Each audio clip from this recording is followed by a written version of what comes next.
الحمد لله رب العالمين والصلاة والسلام على أفضل الأنبياء والمرسلين خاتم النبيين سيدنا بالقاسم محمد اللهم صل على محمد وعلى الطيبين الطاهرين المعصومين ولعنة الله عليهم أجمعين اما بعد وإنك لعلى خلق عظيم خداوند عالم ارشاد فرما رہا ہے وَإِنَّكَ لَعَلَىٰ خُلْقٍ عَظِيمٍ قائم ارشاد فرما رہا ہے، نحو میں ارشاد نہیں فرما رہا، توضیح میں ارشاد نہیں فرما رہا، 14 ستاروں میں ارشاد نہیں فرما رہا، کس میں ارشاد فرما رہا ہے؟ قرآن المجید میں، قرآن الحکیم میں خداوند عالم فرما رہا ہے کتاب اللہ میں، یعنی اپنی کتاب میں وَإِنَّكَ لَعَلَىٰ خُلْقٍ عَظِيمٍ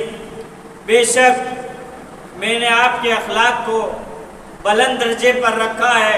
جب اخلاق کی بات آ گئی تو میں ایک بات اور بتا چلوں کہ ہمارے 12 کے 12 محمد کا اخلاق بہت اچھا تھا۔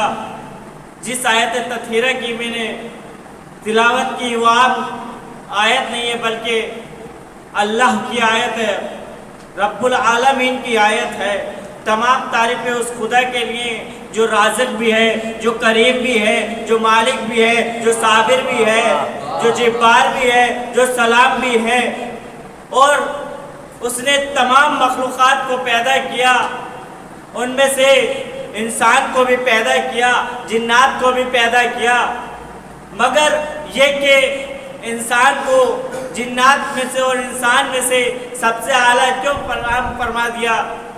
خداوند عالم کہہ رہا ہے کہ انسان سب سے بڑی نعمت اسے چلنے کے لیے 2 پیر، دیکھنے کے لیے 2 آنکھیں، سننے کے لیے 2 کان اور سونگھنے کے لیے ناک، اور اس سے بڑی نعمت یہ ہے کہ اس نے ہمیں والدین سے نوازا ہے اور والدین سے بیت کے گھرانے میں پیدا کیا ہے۔ صلوات بھیج محمد والے محمد۔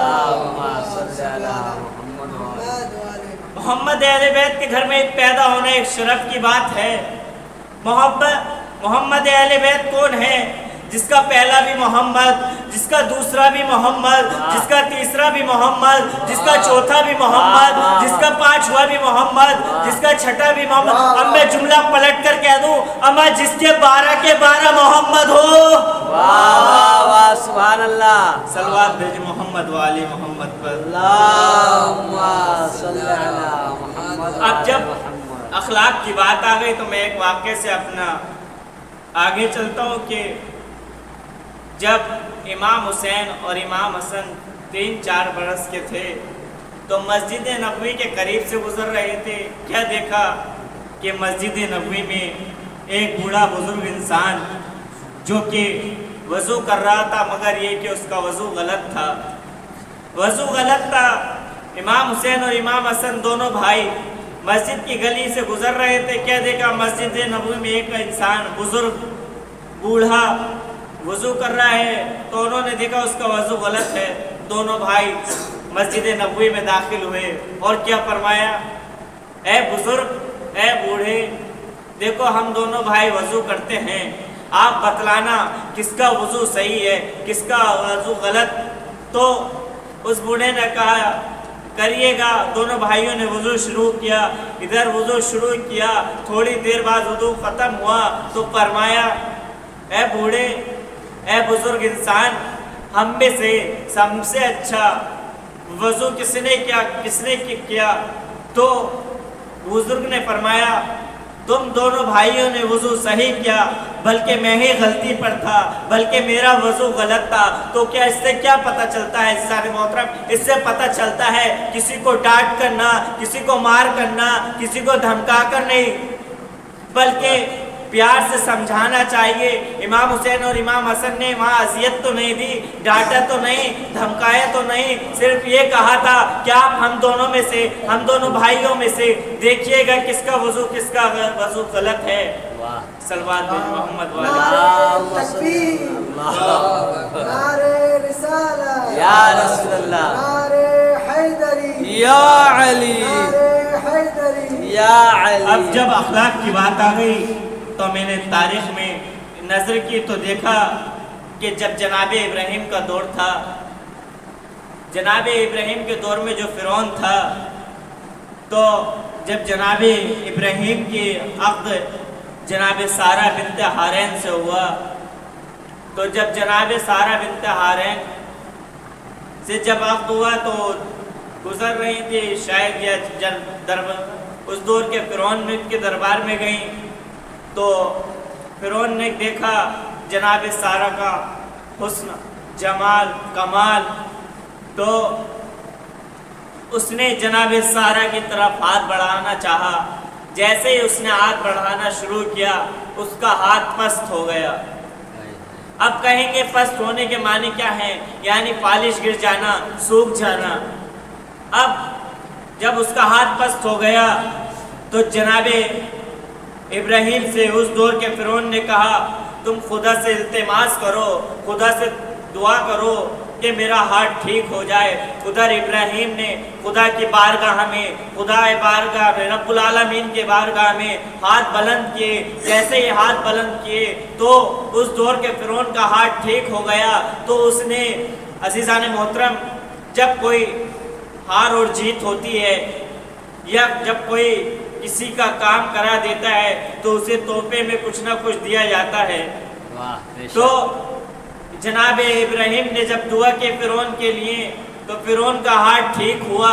ہاتھ ٹھیک ہونے کے بعد تو فرعون نے اپنی بیٹی جناب ہاجرہ کو جناب ابراہیم کے عقد میں دے دیا، یعنی ان کے لیے دے دیا. انہوں نے کچھ سال اپنی کنیزی میں رکھا، یہاں تک کہ جب جناب سارہ سے جناب ابراہیم سے اولاد نہیں ہو سکی جناب سارہ سے، تو جناب ہاجرہ سے عقد کیا. عقد کرنے کے بعد جناب سارہ سے جناب اسماعیل پیدا ہوئے. اور جب 90 سال گزر گئے، یعنی بیت گئے، چلے گئے، تو جناب سارہ کو خدا نے اپنی قدرت کاملہ کا وہ دکھا، خدا میں کتنی طاقت ہے، کتنی قوت ہے. اس نے 90 سال کے بعد جناب سارہ کو صاحب اولاد کر دیا اور ان سے جناب اسحاق کی ولادت ہوئی. صلوات محمد والے محمد. اب جو میں نے بات کی تھی کہ ہمارا پہلا بھی محمد ہے، دوسرا بھی محمد ہے. عزیزان محترم، جب پہلا محمد ہے تو کون؟ اب آپ پوچھیں گے کہ ان کی ولادت کب ہوئی؟ ولادت ہوئی ان کی 13 رجب اور عامل فیل سے تقریباً 30 یا 32 سال بعد. تو اب آپ لوگ کریں گے عامل فیل کسے کہتے ہیں؟ عزیزان محترم، عامل فیل کہتے ہیں ہاتھی والا سال.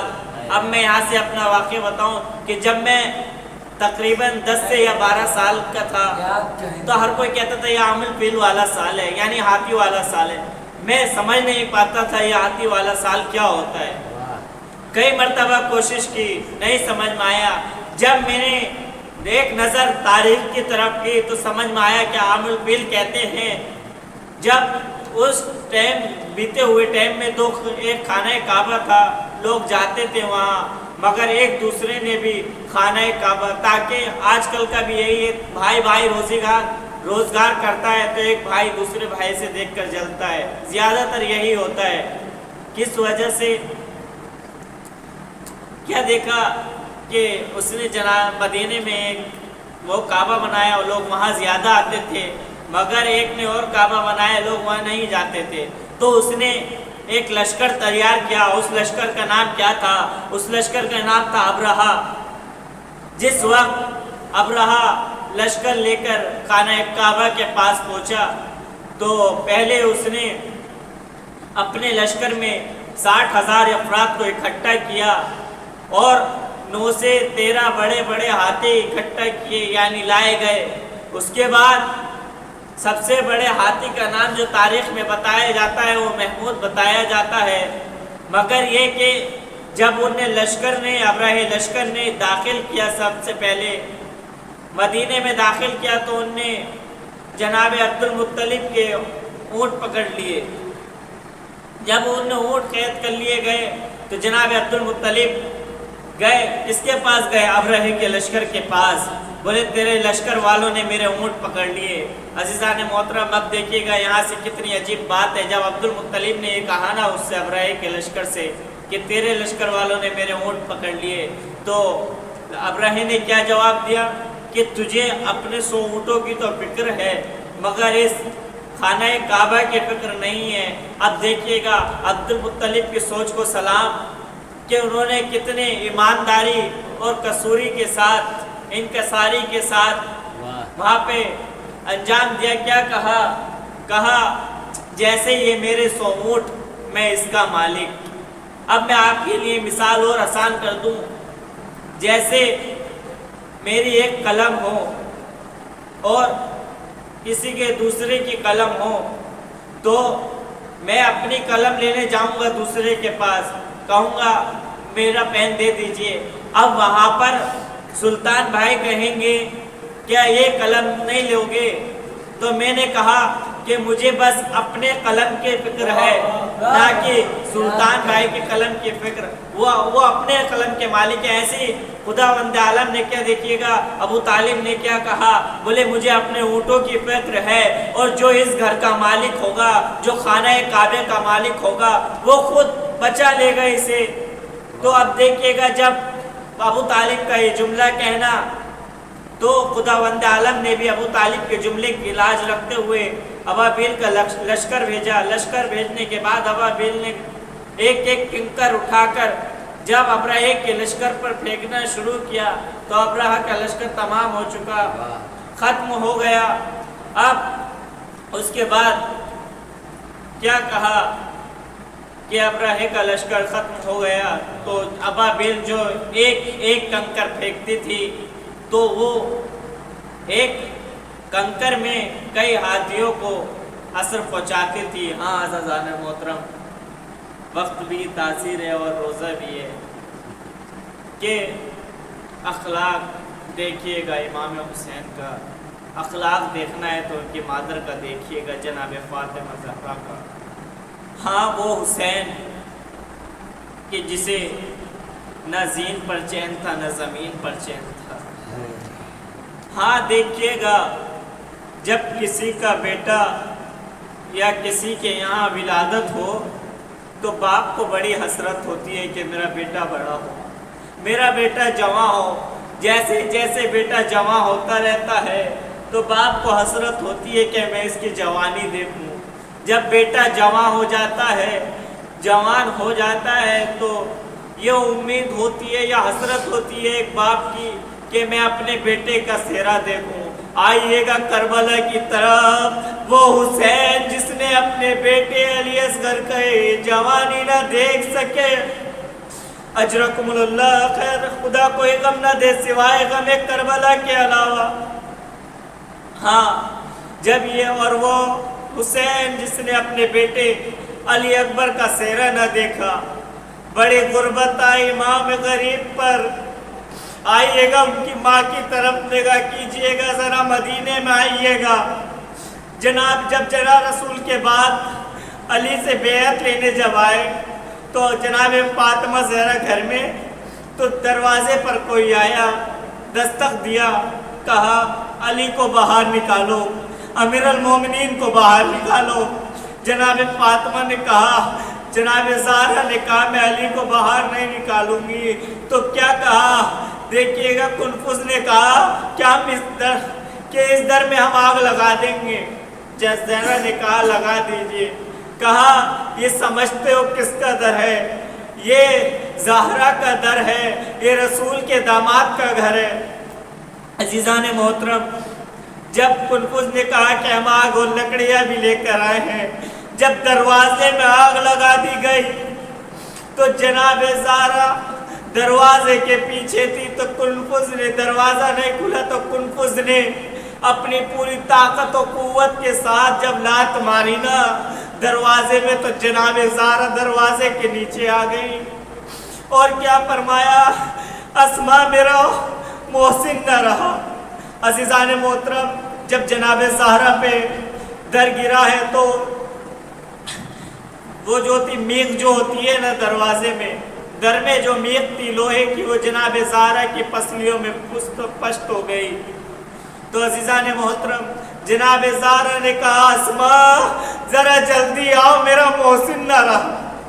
اجرکم اللہ خدا کوئی غم نہ دے سوائے غم ایک کربلا کے علاوہ. تو دیکھیے گا شاعر کیا کہتا ہے, ماں ٹوٹی پسلیوں میں ادا کرتی تھی نماز, بیٹا چھری کے نیچے بھی سجدہ گزار ہے. اور جب در گرایا گیا تو تقریباً 94 یا 95 دن تک جناب زہرا اس دنیا میں رہی ہے. اس کے بعد رحلت تمام کر گئی. جب زہرا کی وقت شہادت قریب آئی تو جناب زہرا نے اسماء سے کہا اسماء جب بچے گھر میں آئے تو سب میں پہلے کھانا کھلانا. اسماء جب بچے گھر میں آئے تو انہیں پہلے کھانا کھلانا. اور امیر المومنین مسجد نبوی میں گئے ہوئے تھے, کیا دیکھا امام حسن اور امام حسین آئے. اسماء ہماری اماں کہاں ہے؟ تو جناب اسماء فرماتی ہیں کہ بیٹا پہلے کھانا کھا لو, اماں بھی حجرے میں ہے. جناب زہرا نے بھی کچھ وصیتیں کی تھی. جناب اسماء سے کہا تھا دیکھ اسماء جب تک میں اپنے حجرے میں جا رہی, جب تک تسبیح کی آوازیں آتی رہیں تو سمجھ لینا زہرا زندہ ہے. اجرکم اللہ خدا عجیب بات, کیا عجیب بات ہے کہ امام حسین اور امام حسن گھر میں آئے. آنے کے بعد کہا اسماء ہماری ماں کہاں ہے؟ اسماء نے کہا کھانا کھا لو. جب کھانا کھانے کو کہا تو جناب امام حسین فرماتے ہیں کہ اسماء تو نے دیکھا ہے کہ کبھی ہم نے بن ماں کے کھانا کھایا ہے؟ تو جناب امام حسین اپنی ماں کے حجرے کی طرف دوڑے اور کیا دیکھا, ماں گش کی حالت میں سوئی ہوئی ہے. ماں گش کی حالت میں سوئی ہوئی ہے. دیکھا کہ ماں اس دنیا سے رحلت تمام کر چکی ہے. جناب امام امیر المومنین کی طرف دوڑے, دونوں بچے اپنے باپ کی طرف دوڑے. جیسے امیر المومنین کو یہ خبر ملی تو امیر المومنین مسجد نبوی سے تقریباً 3 یا 4 مرتبہ گش کھا کر آئے. اب اس کے بعد جب سب کام ہو گیا جناب زہرا نے وصیت کی تھی دیکھ امیر المومنین سے کہ میرے جنازے میں میرے دشمن نہ آئے. جب جنازہ تیار ہوا تو کیا کہا, اب باری باری سے بچوں کو ماں سے ملایا جا رہا تھا. جب ملایا جا رہا تھا تو امام حسن کو بلایا گیا, بیٹا آ جاؤ ماں کا آخری دیدار کر لو. جیسے امام حسین کو بلایا گیا کیا بیٹا آ جاؤ ماں کا آخری دیدار کر لو, تو امام حسین نے ایک واقعہ دکھایا. کیا کہا کہ ماں جب تک نہ بلائے گی نہ آئے گا حسین. ایک مرتبہ امام حسین ماں کے قریب آئے, بندے کفن ٹوٹا, انا للہ و انا الیہ راجعون, ماتم حسین.